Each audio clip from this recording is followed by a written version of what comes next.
Hey, Scott Jordan here for Airx Laboratories, and today we're going to talk about the top 5 Airx products that you should be using in your facility, home, or wherever you have odor problems.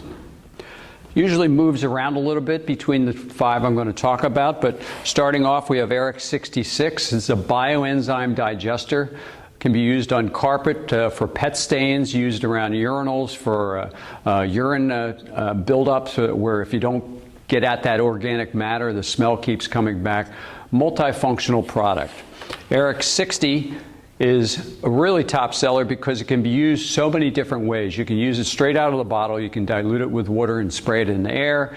You can mix it with your cleaning solutions. You can mix it with your carpet shampoos. So if you need odor counteractant action going on and you don't have an odor counteractant, this one will kind of make a whole bunch of other products into a great odor control product.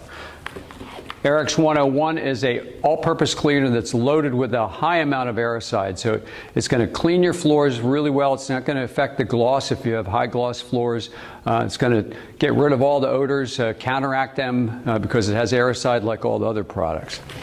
Airx 80 is our carpet sanitizer. We're the first and only company to develop a carpet sanitizer specifically for carpet. All the other ones on the market are hard surface disinfectants with a carpet claim added. This product was made specifically for carpet. And the last one is Airx 77. This is a non-acid bowl cleaner. You don't need an acid product unless you have extremely hard water, rust, or unusual situations. In most cases, if you're cleaning your facility on a regular basis or your bathroom at home, Airx 77 is going to do it. You don't have to worry about any acids or anything else. So that's your top 5 Airx products. Thanks a lot.